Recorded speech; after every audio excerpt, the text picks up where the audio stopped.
ദിവസം കൊണ്ട് ക്യാൻസർ മാറിയതിനെ കുറിച്ച് എന്താണ് അഭിപ്രായം? തലേന്ന് രാത്രിയില് കൂടെ ഞാണ്ടായി. അപ്പൊ എന്നോട് ചോദിച്ചു റീച്ച് കുറഞ്ഞല്ലോടാ, പേരൊക്കെ റീച്ച് കൂടുതൽ എന്ത് ചെയ്യുമെന്ന് ചോദിച്ചു. ഇനി നമ്മൾ എന്ത് ചെയ്യുമല്ലയ്യ? കഴിഞ്ഞിട്ട് രാത്രി ഞങ്ങൾ ഫുഡ് കഴിഞ്ഞപ്പോ പിന്നെ ഇയാള് ഇങ്ങനെ ആലോചിക്കാം, ഒരു പടക്ക കുട്ടികളോ അല്ലാന്ന് പറഞ്ഞ് ഇങ്ങനെ ഇരിക്കാണ്. പിറ്റേ ദിവസം രാവിലെ ഞാൻ നോക്കുമ്പോ ഇയാള് എഴുതിയിട്ടേക്കാണ് എനിക്ക് ക്യാൻസർ ആണെന്ന് പറഞ്ഞു. കേട്ടോ ഞാൻ വീഡിയോ ചെയ്ത് 5 ലക്ഷം പേരോളം കണ്ടേം ചെയ്ത്. അത് കണ്ടപ്പോ എന്നെ എല്ലാരും തെറി വിളിക്കുക. 2 ദിവസം കഴിഞ്ഞപ്പോ അയാൾക്ക് പിന്നെ ഇട്ടേക്കണ് ക്യാൻസർ ഇല്ലടോ. ഇപ്പൊ നമ്മുടെ മുഖ്യമന്ത്രി തന്നെ കറണ്ടിനെ എന്തുമാത്രം കാശ് കൂട്ടി ജനങ്ങൾക്ക് ഇഷ്ടമല്ല എന്ന് കണ്ടപ്പോ അദ്ദേഹം അത് പിൻവലിച്ചു.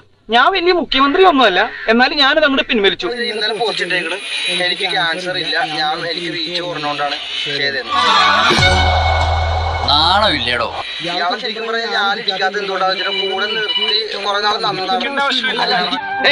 കോംപ്രമൈസ് ഇല്ല.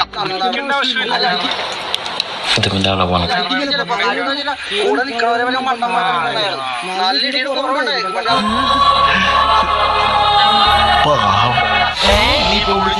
മിക്കവാറും ഞാൻ തന്നെ പുള്ളിക്ക് നേർച്ചെടുക്കും. ഇവിടുത്തെ മോർച്ചറിയിൽ ഒരു ശവം കൂടി ഒരാൾക്ക്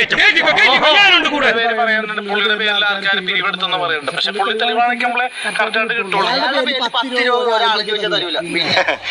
നീ എപ്പോഴും ഇങ്ങനെ സ്ട്രൈറ്റ് ആയിട്ട് സത്യം പിടിച്ച് പറഞ്ഞോണ്ടേ ഇരിക്കൂ. ചികിത്സ എന്തായിട്ടാണ്? ചികിത്സ ഗവൺമെന്റ് ഇടപെട്ട് ഇയാളെ ഒന്നെങ്കിൽ ആശുപത്രി കൊണ്ടിടണം.